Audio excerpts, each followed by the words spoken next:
Hello and welcome along to the VMTV Rugby Pod. I'm Quinlan. He's not in studio, but he's here in spirit and he's online, smiling away, even with a few Halloween decorations there before we went on air. Alan, how's the form? All well? Yeah, I'm good, Stuart. Yeah, all good. I have a little present here, a little bath for Halloween. Anyway, it's a couple of weeks away, but that was you at the breakdown, always ferocious there like that. Yeah. But right, Alan, straight into it. Ireland squad's been announced. Exciting times for those autumn matches. They all start, I suppose, just over 10 days now, or 2 weeks, actually, over 2 weeks there. It's Ireland, New Zealand in Chicago. 35 players announced, 21 Leinster, 5 Connacht, 4 Munster and 4 Ulster, with Paddy McCarthy making his debut.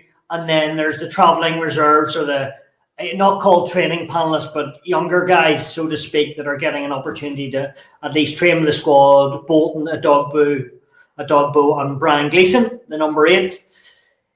Who are the winners and who are the losers? We must mention, actually, the injuries of Keenan and Joe McCarthy in the second row. Anyone standing out for you, Alan, that's missed out, and anyone you like that is in there that you're delighted for? Yeah, well, first of all, 34-man squad and 3 extras, isn't that it? You said 35. 34, yes, you're always right. You're always right. I thought I was in as the 35th, but no. I think it's good. It's good for Shane Bolton and Brian Gleeson and Edwin Adogbo. The 3 of those are players I'd love to see more of with their provinces and obviously playing well for their provinces. So yeah, look, you read a lot of the stuff online, and I think a lot of the comments are it's the same old, and we're 2 years out for a World Cup, and there needs to be more changes. And the first thing I said to you when we were chatting off air is who should be in there that's not in there.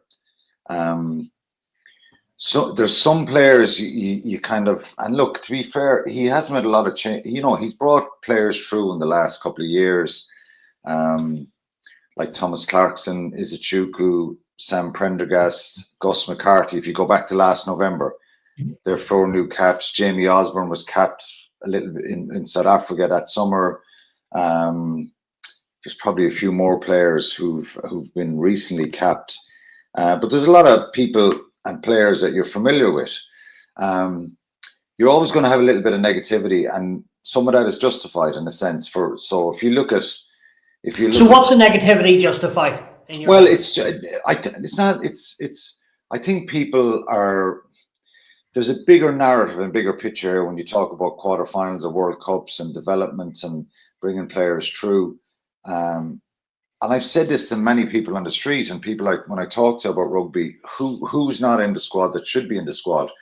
I think Jimmy O'Brien is very unlucky. I think I've always liked him as a player. He's a superb player. I think Harry Byrne is someone who, obviously fell down the pecking order in Leinster. Came back, played very well against the Sharks last week. I think there's potential in him. Some people could argue and say, well, I think his potential is higher, and I think he needs a bit of confidence, and I think he has the ability to perform at the top level. Tom O'Toole is not in the squad. I think it's a very competitive area. He'll be disappointed. I think Cormac Izuchuku being injured. Shane Daly from Munster, I think he's a superb player, and I think he's obviously got concussed a few weeks ago. He didn't play against last week against Edinburgh. He's a very, very talented player as well. Hugh Gavin is a young player in Connacht that, again, and I probably we haven't seen him. He played that A game back against England. Very promising player. He's someone that I'd love to see come through as well. And that's an area where, like, I suppose the main scrutiny would be in the centres. Gary Ringrose, Bundy Aki, Robbie Henshaw and Stuart McCluskey. They're not young players anymore. And if you think that way, and I think we're a nation that it'd be lovely to do what Rassie Erasmus has done with his team in the last year or 2 years as well. And and make multiple changes and change up your squad week after week and make lots of changes. He has the players, and there's great depth, obviously, in South Africa. A lot of the other teams. If I play devil's advocate with you, and the coaches, so we have a small player pool. Yeah, I get it. People from the outside might like a few young, fresh faces, but if Ireland or Andy Farrell did that and Ireland lost 3 out of 4 matches, would everyone be saying, well, that's not good enough? And what's going on? And why actually aren't we picking, there's a line surely between picking the best 23 for the match and giving guys opportunities. There must be. Of course.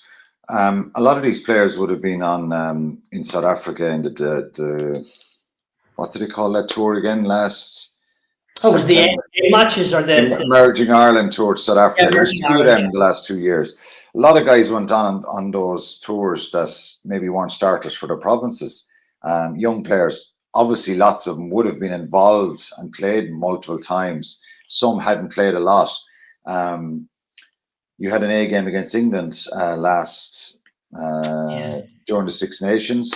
They were heavily beaten by an England A side, who probably have a bigger depth chart in their A team maybe than, a lot of those guys would be regular starters in their Gallagher Premiership team. So some of it is down to depth. I think a lot of it is down to depth. There is a pressure at times just to, if Andy Farrell goes to Chicago and he kind of rips up the script and says, okay, we're just going to blood players here and you get beaten by 30 or 40 points. I don't know. Do you learn something from it? Does it expose guys? I think certainly for me, you look at some players and you think, have they that potential to play international? And it might sound like, a little bit unfair to look at a player and see his potential and see is he good enough to play international rugby, because sometimes you can't judge until you put them in there.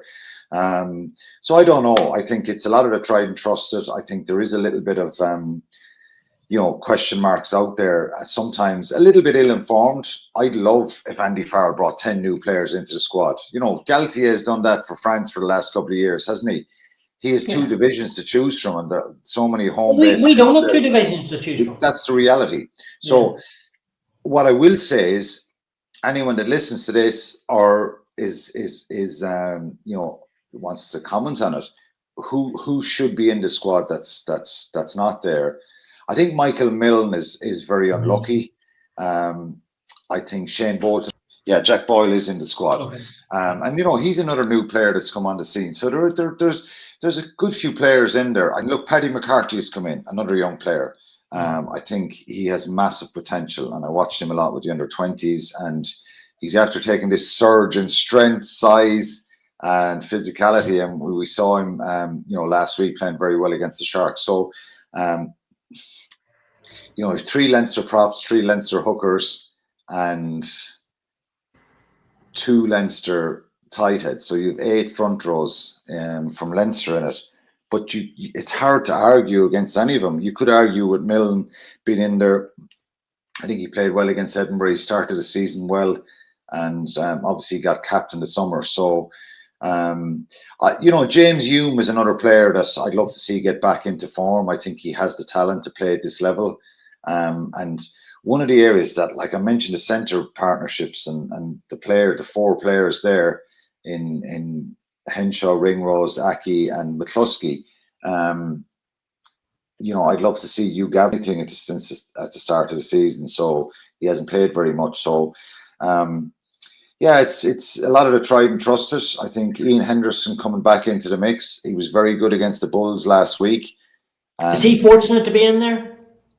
Joe McCarthy is out, I think, and I know he's been there for a long time. He's still a very, very good player. He's still a very good player, and you can't just dismiss guys because they might be 34, 35 at the World Cup in 2 years. If Ireland go to the World Cup in 2 years and get past the quarter-final with these players, well, it'll be seen as the right thing. If they go out in the quarter-finals, or who knows what group they're in, or whatever situation, if they go out early in it, yes, absolutely, he leaves the door open for criticism. But there's a big talking point about lack of planning and World Cup cycles and all that kind of stuff. Again, Erasmus with South Africa is a prime example of just having, probably 3 deep in every position, and he can make lots of changes, and they're absolutely top quality international players. They have so many players to choose from. So I don't know if you have that depth to be able to do that. So it's a challenging one for them. And if they perform well in November, I think, of course, people would love to see some, Thomas Ahern is in there, and I've always spoke about his potential, and, he's a very, very talented player, someone who could kick on and improve. And I think the benefits of training with Ireland and being involved with the Irish players, you can learn a lot from those players. So yeah, the upside of that is, Brian Gleeson even going, Idogbo, where can they get to? But if you look at the other provinces, is there players that are out of Ulster and Connacht or Munster that are not in a squad that should be in an Irish squad? It's, name them. Few and far between. The other thing I want to talk to you on, and we could probably be here all year, out of the 34, 21 Leinster, 5 Connacht, 4 Munster and 4 Ulster. It's not mind-boggling, but that's the way it's been. Leinster have been dominant heavy for Irish teams over the last number of years. How do we fix it? Do we not fix it? Is the person coming in the door there going to fix it all? Yeah, I think my son just came home there and was Maybe checking in. Yeah. Look, at the end of the day, I think it tells its own story, Stuart. We've spoken about this a long time, and people, as I said, who see this, it's just a reality of the depth they have and the players they have coming through, and straight through the school system, straight into the academy. Yeah, and look, it's just numbers. It's a numbers game they have, and they have a very strong structure, and it's very obvious to anybody within Ireland or outside of Ireland where the strength lies and all these players, because the other 3 provinces can critique a scenario of having 8 front rows in an Irish squad. So you could argue that you have a third choice loosehead, a third choice hooker, or getting ahead of a first choice in Connacht, Ulster, and in Munster.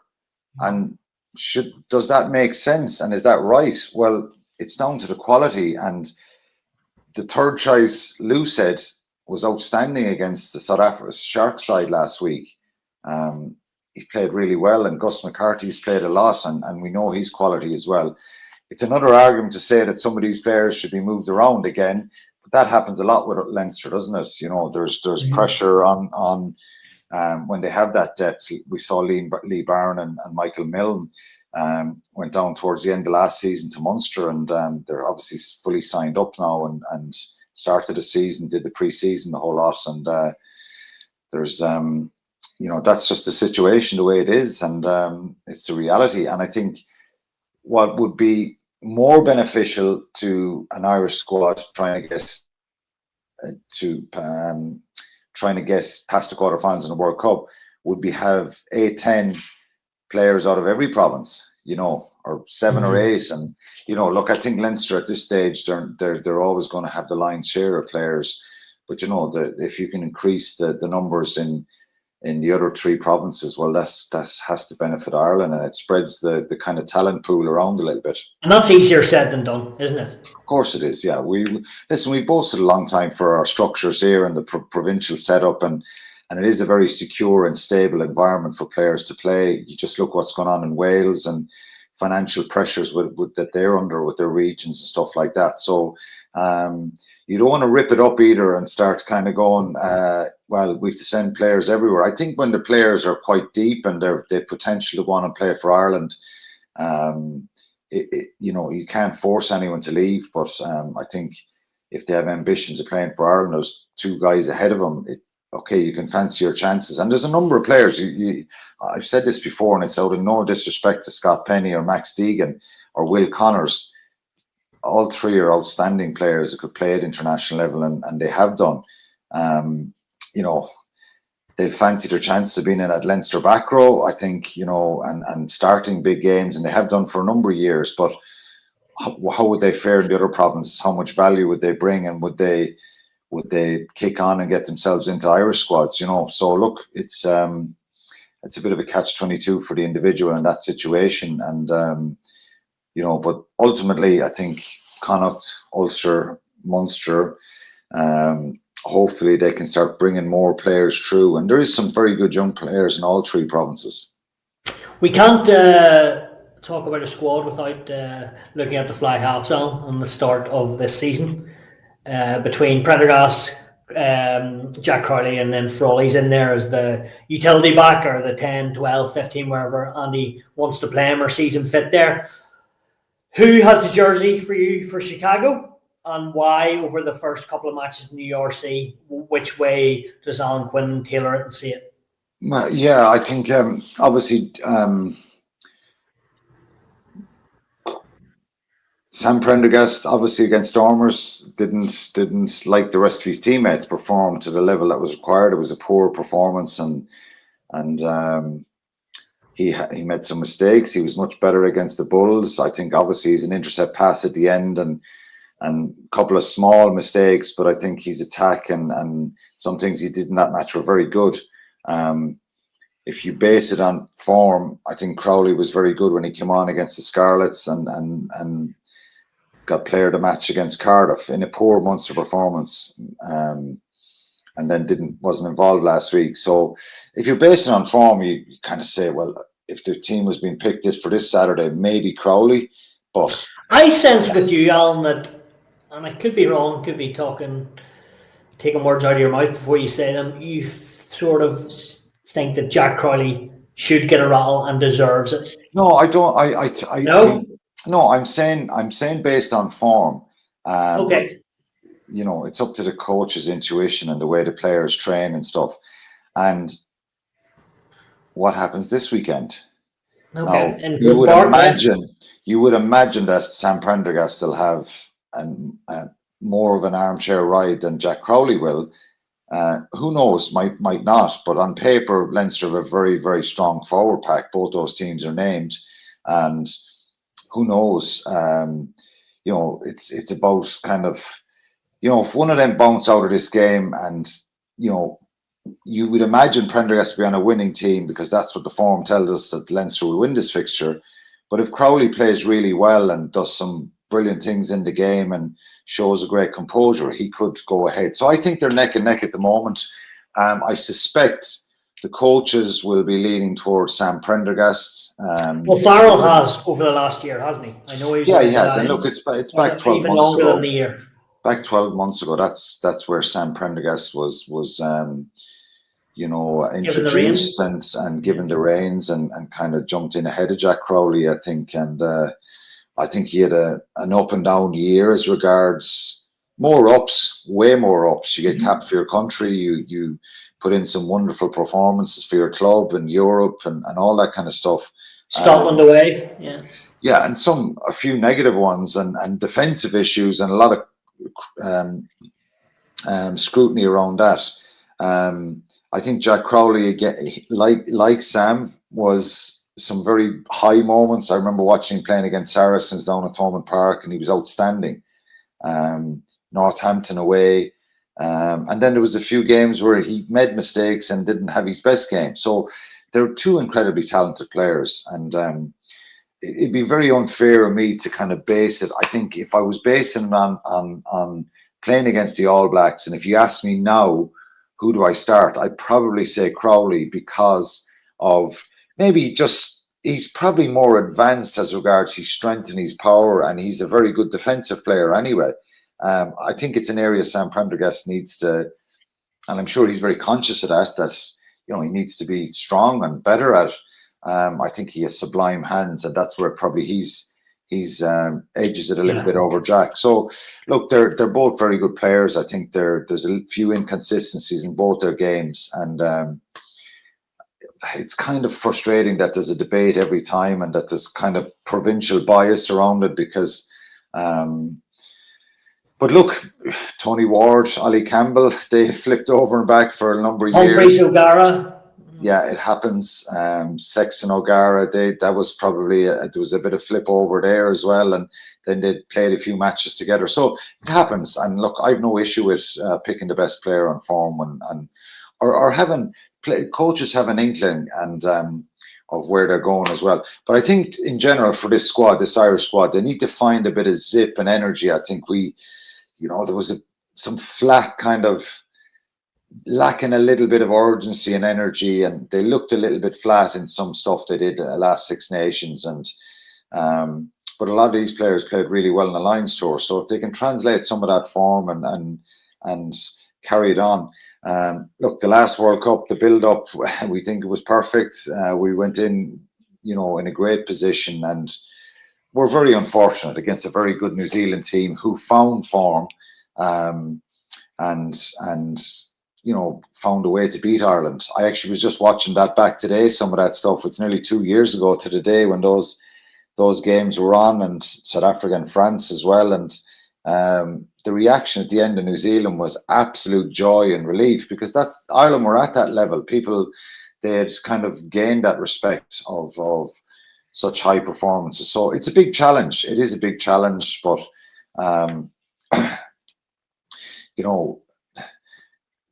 going forward for November, if they can, people, even if they win, they're kind of damned if they do with some of that negativity, because people say, actually, even if you beat South Africa and Australia at home or get a result in Chicago, what's going to happen in 2 years?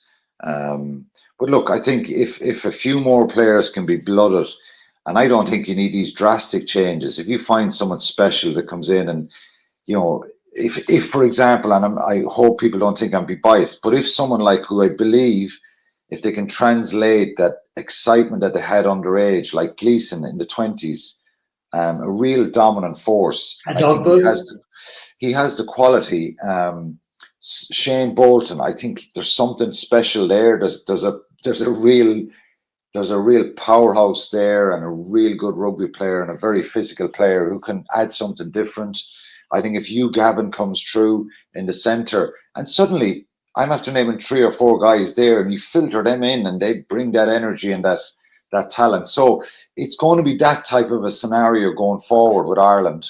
There's going to be a Nations League next summer. There's going to be November the following summer. So, I know there's a lot about how exposing them, getting them through now, but we can't afford to do that. We can't afford to make multiple. There's also Thomas Ahern is another one.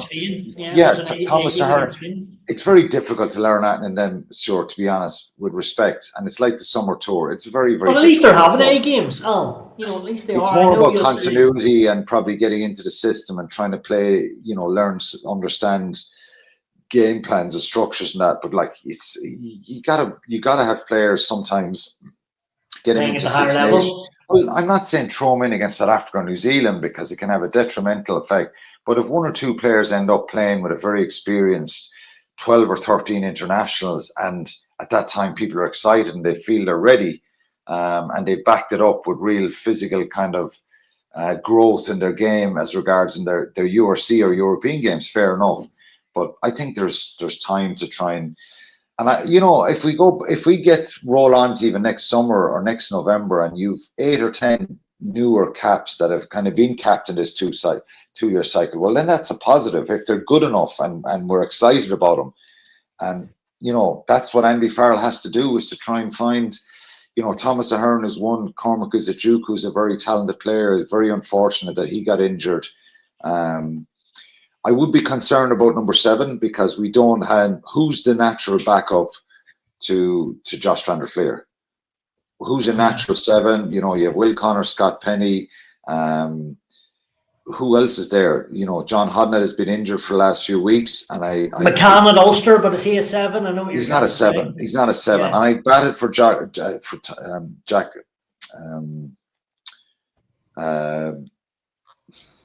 gone blank. John Hodnett. Yeah, I have over the years, and I think, he's not a young fella now, but I think there's something there in him that I still truly believe he could. Okay. You could drop him in there with Dorris and Conan in the background. I think he does well for Ireland. I think he has that ability. He mightn't have the silkiest skills in the world, and then maybe they look at that stuff and say, well, that could be an issue. Scott Penny, Will Connors, we know what they can do. They're outstanding rugby players as well. So, is there any harm in throwing one of them in? Because I actually don't think so. That's an example for me of drop one of them in there now for a Six Nations game, or for and again, with all due respect to Japan, I you want to see him against South Africa or Australia, or a Six Nations game against Wales or Scotland in Dublin, what they can do there. Because I don't think they really, Van der Fleer has been a world-class player and he got World Player of the Year a couple of years ago. But I'm not the biggest fan in the world of dropping Caelan Dorris into 7 and putting Ryan Baird or somebody else in the back row with Jack Conan. I think it'd be great to to bring through one of these guys and have it, and then you could spring one of them off the bench if they're this live wire that can come in and change a game for you. You can do that, and we, it's something that could be an option. So, what about fullback, Alan? I want to touch on with Keenan out. Osborne in. We saw Hansen this weekend's going to play 15 for Connacht. What about Stockdale? Is it a case where this 15 jersey is still up for grabs with Keenan out till sort of January, February time? Yeah, I think Jacob Stockdale obviously has brilliant ability, and I think he's shown a lot of. He's been good the last couple of weeks too. Yeah, he has. He's shown improvement, and I think he's shown a little bit of an edge to him, and he's kind of fought his way back into attention as well. So I still think he has plenty to offer at international level. My thoughts on where you want to see him. His undoubted ability is a try for the line. He's great, elusive, footwork, good kicking game. It's just those physical kind of up and unders, kick chases, winning ball in the air, stuff like that. So yeah, I think at this point in time, I think Osborne and Mac Hansen are ahead of him as regards to fullback choices, and Mac Hansen can play fullback. We know that he played a couple of games there last year, and against the Bulls tomorrow night, he's going to play there again. So it probably opens the door for a Tommy O'Brien starting on the right wing if Mac Hansen drops into fullback. Jamie Osborne is such a quality player, and I think he's a very comfortable player now at international level, and we know he's quality.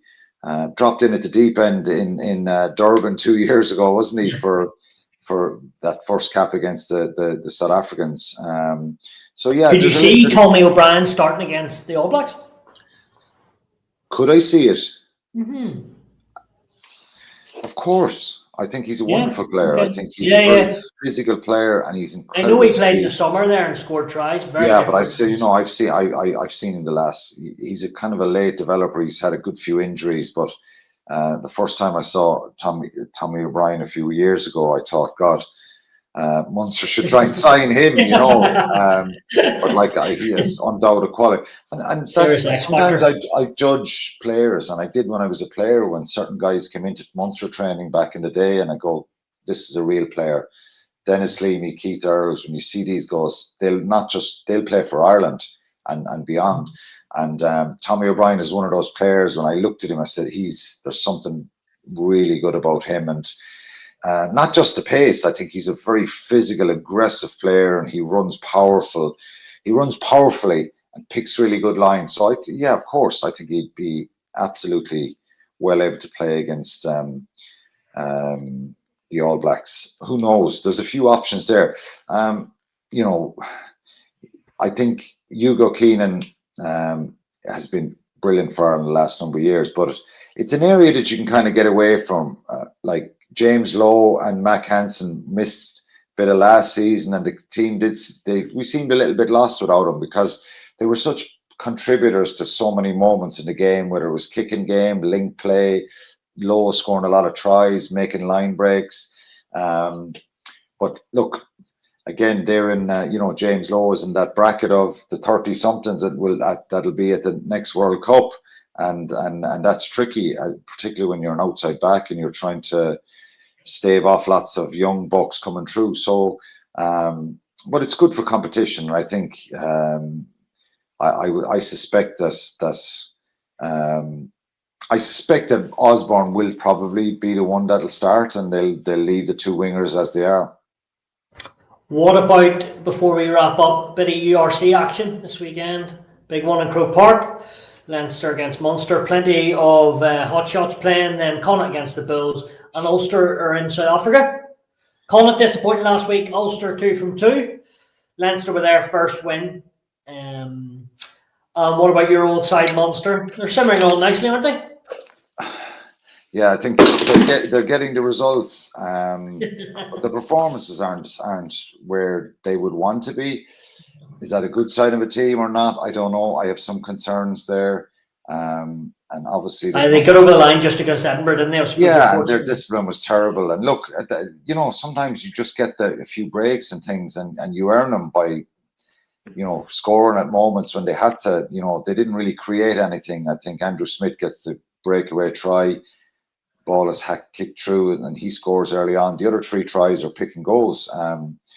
And we've probably looked at Munster in the last couple of years, even when they've struggled a little bit and played a lot of good attacking rugby. And I think, they need that. They need that attack going again. And of course, they've played lots of different players. 35 players in the first 3 games is a lot.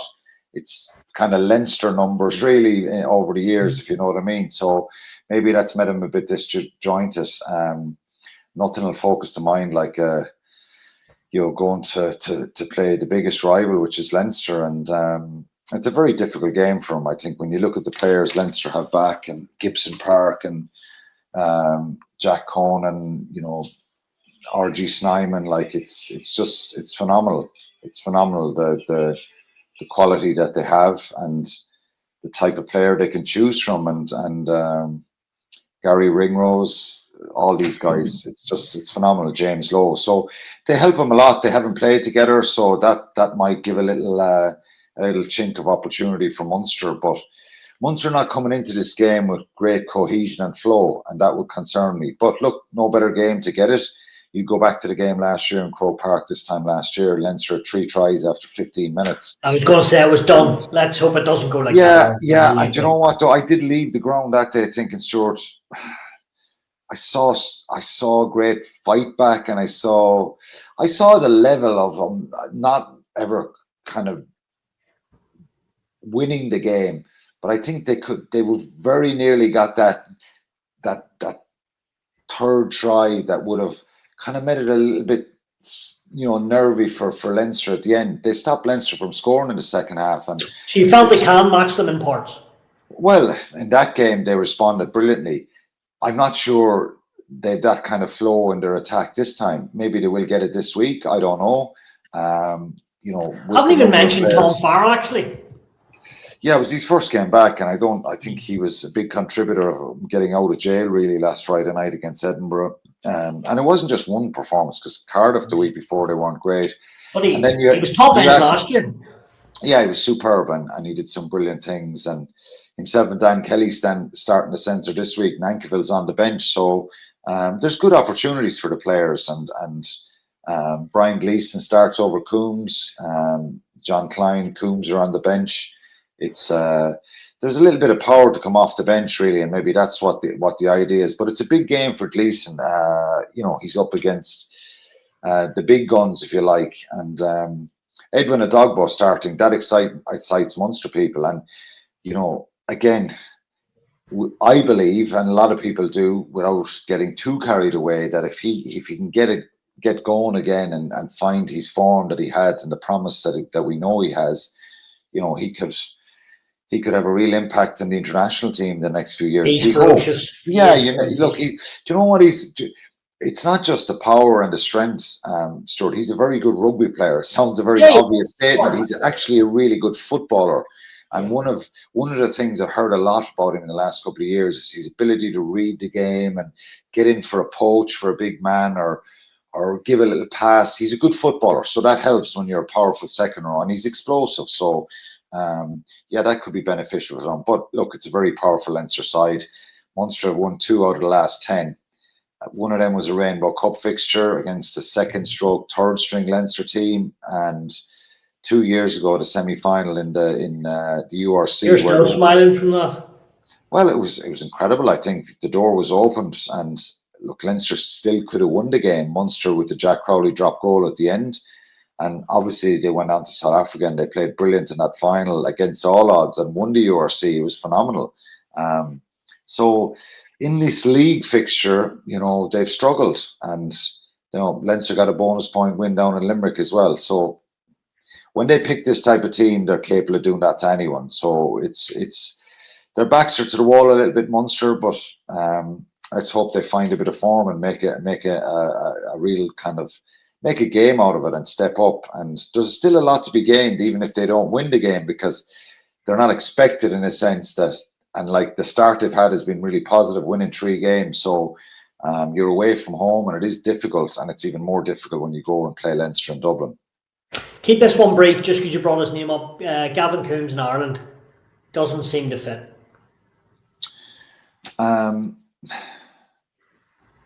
He has the ability, I think, and he has the potential, but he just probably has to do it on a more consistent basis. And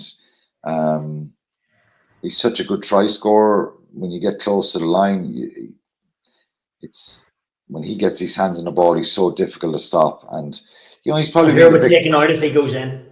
He's been the victim of probably so many good players ahead of him with Ireland over the years, and he got some opportunities and a few caps, but I think he's consistently hasn't fulfilled his potential. He's a brilliant player, and I'd love more than anyone to see him be with Ireland and be a standout player at international level, because he has the physical attributes and has the ability.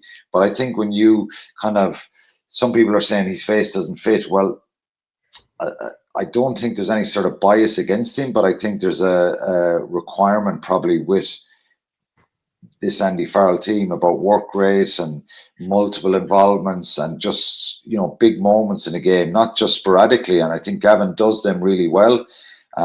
So look, the door is not closed, I think, on him. And we've said it many times, he's got to knuckle down and in adverse kind of difficult moments, he's got to be the standout player, because I think that's what he needs, and he needs to do it regularly to kind of get a shot and get in the mix.